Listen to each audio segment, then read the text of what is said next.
ever smile and say, "It's fine," while something inside you clenches like a fist? Do you give the ride, take the shift, answer the midnight text, and then lie awake in the dark, feeling strangely used by your own kindness? It's a quiet kind of ache, the tiredness that comes from betraying yourself one polite nod at a time. You want to be good. You want to be loved. But lately it feels like love has a cost, and the bill is always addressed to you. If this is you, you're not broken. You're not weak. You're simply carrying a beautiful skill you learned too early, how to keep the peace at any price. And tonight, we're going to look at that price, gently, honestly, through the eyes of Carl Jung. Let's start where it always starts: everyday life. A coworker asks if you can finish their part just this once. Your mouth says yes before your soul can vote. A friend needs you on a day you promised yourself rest. You say yes again, and your body tightens in the gut, the shoulders, the throat. Later, you're washing dishes or scrolling or staring at the ceiling, rehearsing the talk you didn't have, the boundary you didn't draw. You picture yourself saying no, with grace, with truth, and then you feel the old fear rise. If I say no, I'll lose them. If I refuse, I'll be punished. If I choose myself, I won't be chosen. Jung would recognize this moment. He'd call it a conversation between the mask and the soul. In Jung's language, your persona, the face you wear to be accepted, has become so well polished that it started to reflect everything but you. The persona isn't evil, it's necessary. We all need a mask to meet the world. But when the mask is glued to the skin, the true face can't breathe. How does this happen? Often in childhood. You learned fast. Maybe love came more easily when you were easy. Maybe anger was met with silence or shame. Maybe a parent's needs were louder than yours, and you learned to listen to them instead of yourself. Without anyone announcing it, your nervous system took the job: protect connection at all costs. Be pleasant, be useful, be safe. Jung would say a complex formed, an emotional knot that tugs at you when certain strings are pulled. The people-pleasing complex is clever. It moves faster than thought. It says yes for you and leaves you to carry the weight later. If the persona is the mask, where is your truth? Jung would point you to the shadow. The shadow holds the parts of you that were not allowed to exist in daylight. Anger without apology. Hunger that does not ask permission. The right to take up space. Those energies didn't disappear. They just went underground, where they wait and whisper and sometimes explode. Here's the strange twist. People-pleasing is not the absence of assertiveness. It's assertiveness turned inward. You force yourself. You overpower your own needs again and again until the muscles of your will ache from being used against you. The shadow watches and keeps score. One day it lashes out. A sharp text, a cold withdrawal, a plan that collapses under the weight of a silent resentment. Jung warned, whatever we refuse to be, we become in the worst way. When I must be nice refuses I can be firm, firmness returns as fury. What's the way out? Not an argument with your shadow, but a meeting. Not a war, but a treaty. Let's make this gentle, practical, and real. First, learn your body's language. Your body says no before your mouth does. Notice where the signal lives. Maybe your stomach twists. Maybe your throat tightens. Maybe your breath thins. That sensation is not sabotage. It's your truth knocking. The next time someone asks for something, don't decide fast. Buy yourself a moment. Say, let me check, or I'll get back to you, or even, give me an hour. Time is a spiritual boundary. Use it like a door you can close to hear yourself think. Now try this. Give yourself a small daily no. Not dramatic, ordinary. No to an extra email after dinner. No to explaining your feeling 3 times to someone who doesn't want to understand. No to a call when you need silence. Each small no teaches your nervous system that choosing yourself does not end the world. This is how fear unlearns itself. Jung spoke about the golden shadow, the bright qualities we deny in ourselves and admire in others. Think of that friend who says no with calm kindness. You call it confidence. Your shadow calls it home. That strength is yours too. The part you call selfish may be your buried self-respect. Let's bring it back into the light. Here's a symbolic doorway. Close your eyes. Imagine a boundary as a simple wooden gate in a garden. On the gate is your name. Behind the gate is your time, your energy, your sleep, your joy. Now imagine appointing a guardian at that gate. This isn't a guard with a weapon. It's an archetype. Maybe a wolf, eyes clear. Maybe an old woman with wise hands. Maybe a quiet monk who says little. This figure is your ally from the shadow, risen to serve you instead of overthrow you. When a request arrives, picture it approaching the gate. Let your guardian ask the ancient question, is this a clean yes? What is a clean yes? It's a yes without resentment inside it. You feel the weight and still choose it. If you feel the sting of resentment while agreeing, that's a dirty yes. Those are expensive. They cost you in sleep, in peace, in hidden anger that leaks later. Your guardian can tell the difference. Trust that image. Let it speak to you in the moment you usually rush past. Why do we fear saying no? Jung would look for the complex again, and the early contract signed in silence. Many of us carry a mother complex or father complex, the inherited instruction. Be good, and you won't be left. Displease me and you'll pay. That old courtroom lives in your body. So when adult life asks a simple choice, it echoes with the volume of childhood. This is survival. But tonight, you are not a child. You are not a hostage. You are an adult in a room with another adult. Remember this. Sometimes you have to say it out loud. I am safe even when someone is disappointed. I am safe when a person is upset with my boundary. Safety is not consensus. It's self-possession. If you want to test this in the real world, choose 3 people who feel emotionally safe. People who have shown they can hear no. Practice with them first. A small boundary in a safe place is like rehab for your courage. You're rebuilding a muscle. Don't expect it to lift a car on the first day. There's also the identity trap. People-pleasing hides inside a noble costume. I'm the reliable one. I'm the kind one. I'm the helper. Persona loves these titles. They shine. But when a role becomes a cage, the shine turns to rust. Ask yourself gently, who would I be if I wasn't the reliable one? Who am I when I'm not rescuing? The fear you feel is a good sign. It means you're near the door of your life. Tactically, make the path easy. Prepare 2 or 3 boundary sentences you can say without thinking. I don't have capacity for that this week. That doesn't work for me, but I hope it goes well. I'm a no to that, and I'm a yes to rest. Notice the last one.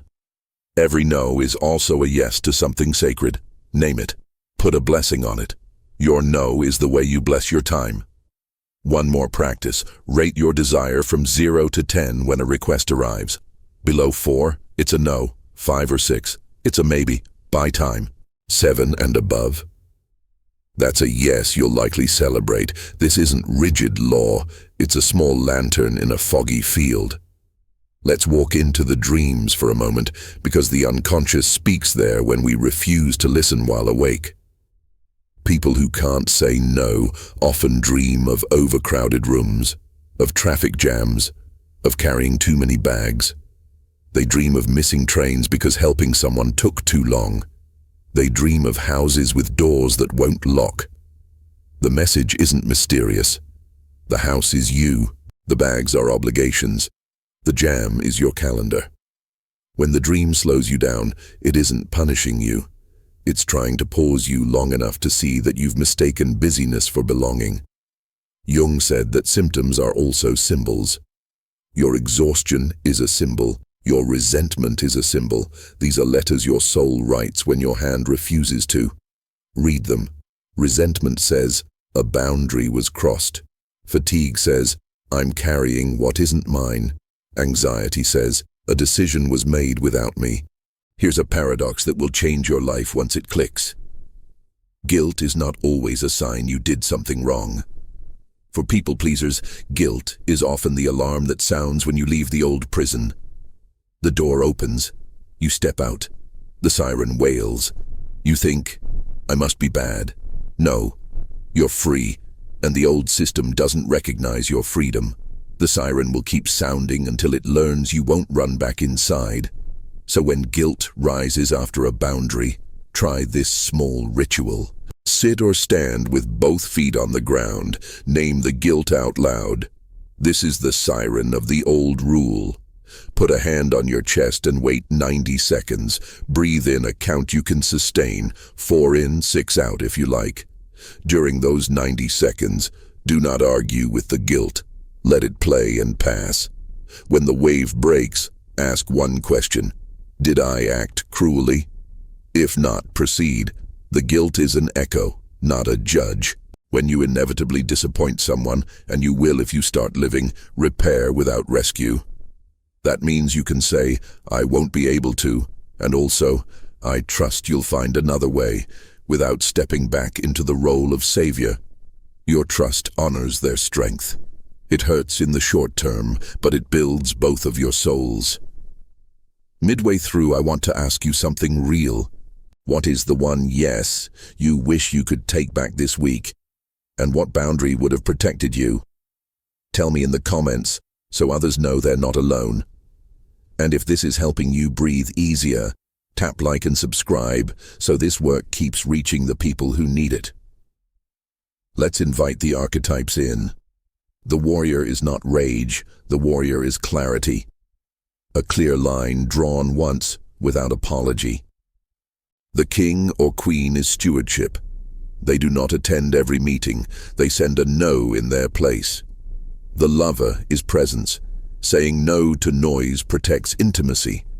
The magician is perspective. They know the cost of each yes. When you balance these, you discover that a boundary isn't a wall, it's an altar. It's where you say, this is what I serve. And do not forget the trickster. The trickster is that part of you that will try to make a boundary funny or vague to avoid discomfort. It turns no into a joke. It says maybe when you mean never. Notice the trickster and thank it. Humor does keep us safe, but don't let it run the gate. When you say no, say it plainly. Add warmth if you want, but not confusion. Clarity is kindness. Another simple tool, a yes budget. Imagine you have 10 chips per week. Every commitment costs a chip or two. When the chips are gone, your answer is no until you restock next week. This turns abstract overwhelm into a simple economy your mind can honor. If someone pulls at you after your budget is spent, you can say, I'm at capacity this week. No explanations. Explanations invite negotiation. Capacity is a fact. You might be wondering, what about the emergencies, the real needs, the moments when love must bend? Here we find the deeper art. Boundaries are flexible only when they are real. A tree that never says no will snap in a storm. A tree that grows strong can bend without breaking. When you regularly practice small no's, your yes becomes powerful and rare. It's a gift, not a reflex. Now let's return to childhood for a moment, with tenderness. Picture that younger you who learned to keep the peace. They were exquisite. They survived. They protected connection with a skill that would impress any diplomat. But the mission is over now. You are the adult who chooses, and you can release that child from their post. Try this small act of imagination. Sit quietly and say, I'm here now. You can put down the job. Some people cry, some people laugh, some just feel a strange space open in the chest. That space is your life coming back. There's another layer. Envy. It's a clue. When you envy those who can say no, you are seeing your golden shadow. Instead of judging, practice blessing them in your mind. Thank you for showing me what's possible. Blessing dissolves envy into guidance. Then borrow one of their sentences. Try it on like a coat. See how it fits. If you need a nightly ritual, make it small and symbolic. Place a stone on your nightstand. Each evening, put your hand on the stone and name one no you held that day, or one boundary you wish you had. This is not scolding. It's witnessing. The stone keeps the memory for you. Over time, it will feel heavier with dignity. Listen for the language you use. People pleasers apologize to ghosts. Sorry for the wait. Sorry for taking space. Sorry for existing loudly. Start replacing sorry with thank you. Thank you for your patience. Thank you for listening. That subtle shift moves you from supplicant to sovereign without any aggression.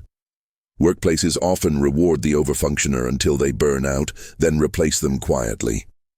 Don't let the flattery fool you. If a system loves you only when you ignore yourself, it does not love you. You can be excellent without being empty. Excellence requires refusal. Every masterpiece has an edge where the artist stopped.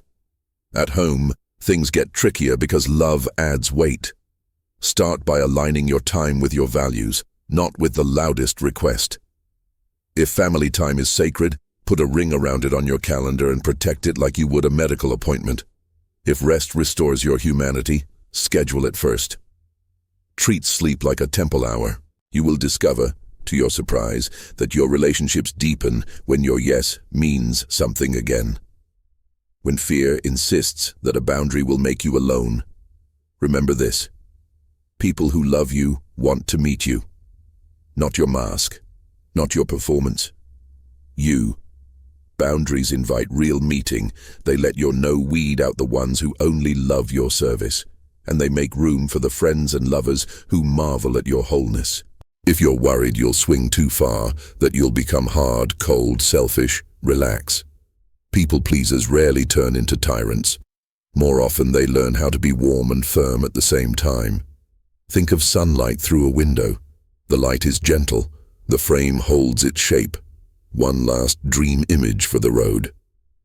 Imagine you're standing in a crowded station with too many trains, too many announcements, too many faces. You feel pulled in 100 directions. Then a hand, your guardian's hand, touches your shoulder and points to one platform. This is your train, they say. You look down and see your name printed on the ticket. You step aboard. As the doors close, you glimpse people calling for you to help with their luggage. You press your palm to the glass. Not today. The train moves. It's not cruel. It's true. Jung called individuation the process of becoming who you are. No longer a copy of an expectation, but a living original. People think individuation is grand and rare and mystical. Sometimes it is. But often it looks like 3 words said kindly. That won't work. Or, I can't this week. Or, I'm resting. When you say them, the ground beneath you stops trembling and starts holding. You feel your own weight. You meet your own gaze in the mirror without flinching. So here's your practice for the next 7 days. Choose one small no you can promise yourself. Buy time before you decide. Speak a boundary sentence you prepared. Put your hand on the stone at night and bless your effort. Notice how guilt visits and then leaves. Notice how resentment shrinks. Notice how sleep returns. And when the shadow knocks, and it will, invite it to the gate. Ask it to stand beside you, not behind you. Your anger becomes a lantern, not a fire. Your hunger becomes guidance, not shame. Your no becomes the sentence that protects the poetry of your yes. You don't have to become someone else to be safe. You have to become exactly who you are. That is the work. That is the beauty. And when you do, love will find you where you truly live, not where you go missing to keep it. Tonight, as you turn off the lights, try whispering this to yourself. I release the role. I keep the heart. I draw the gate. I step through. And somewhere inside, a guardian nods, and you feel for the first time in a long time that you are finally on your own side.